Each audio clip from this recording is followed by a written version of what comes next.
Most people think deja vu is just a weird mental hiccup, a brief flicker in the brain, like reality is repeating itself for a split second. But what if it's not just a feeling?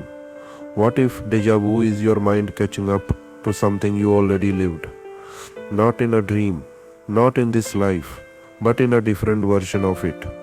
These are four true sounding stories, not urban legends, not creepypasta, but real experiences from people who swear their memories didn't wait their turn.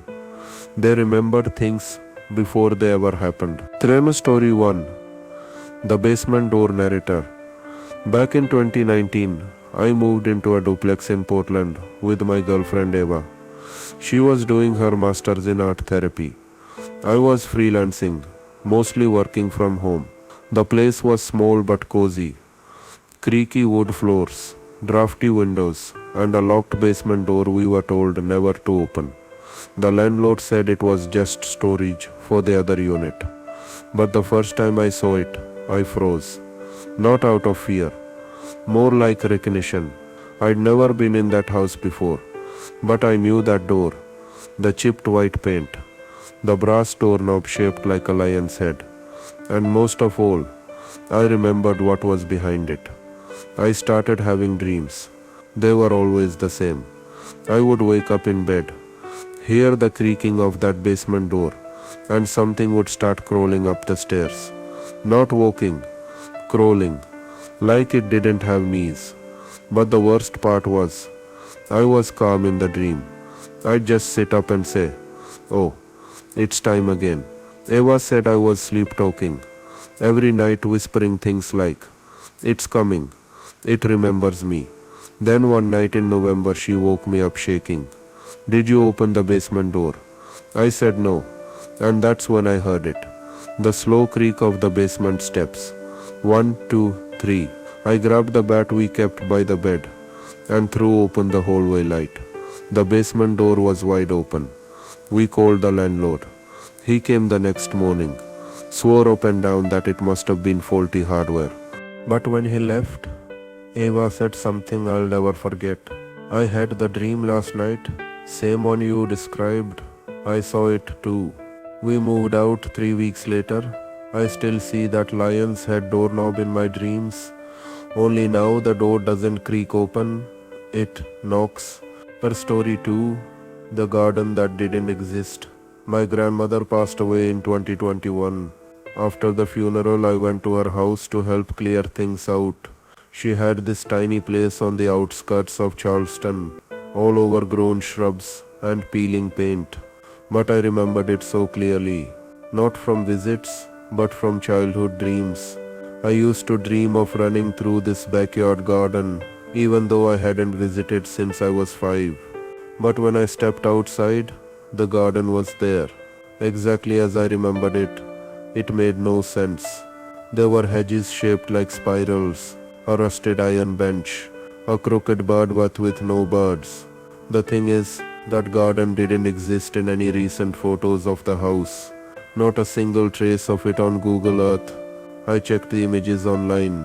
It had been a barren dead yard for over a decade. And yet, there it was. Real, tangible. I even sat on the bench. That night, I had a dream. My grandmother was sitting beside me on the same bench. She turned to me and said, "I planted this for you before you were born, but you only see it when something's ending." The next morning I went out again. The garden was gone, just brown weeds, dirt, and that same empty bird bath, shattered. Per story 3, the woman at the glass stop.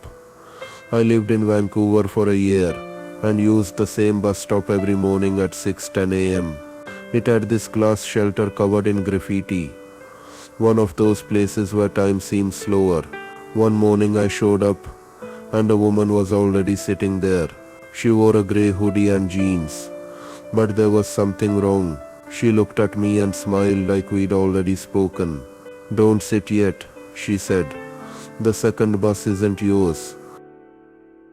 Then the bus came, just as she said. I didn't get on. It pulled away, and a few seconds later, another bus, mine, pulled up. The next day she was there again. And the next, always with little comments like, "You'll drop your phone if you stand too close to the road. Wait until he walks past before crossing." She was always right. Eventually, I asked her, "How do you know these things?" She said, "This is my sixth time through this month. You remember more each loop." I laughed nervously. She didn't. One morning she wasn't there, but a man showed up.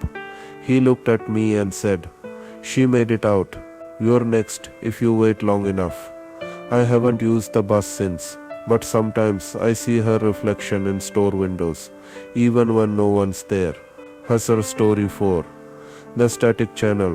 In college, my roommate Leo used to fall asleep with the TV on.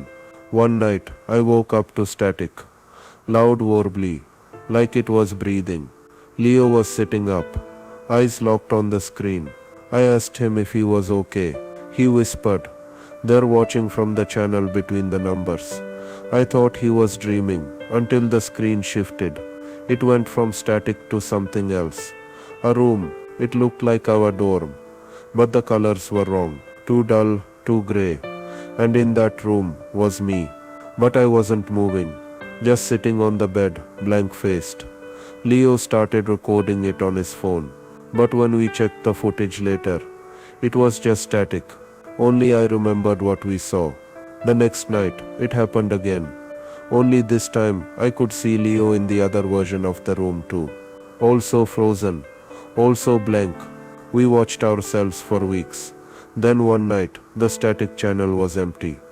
Just the bed. Leo turned to me and said, "Where next?" That's what empty means.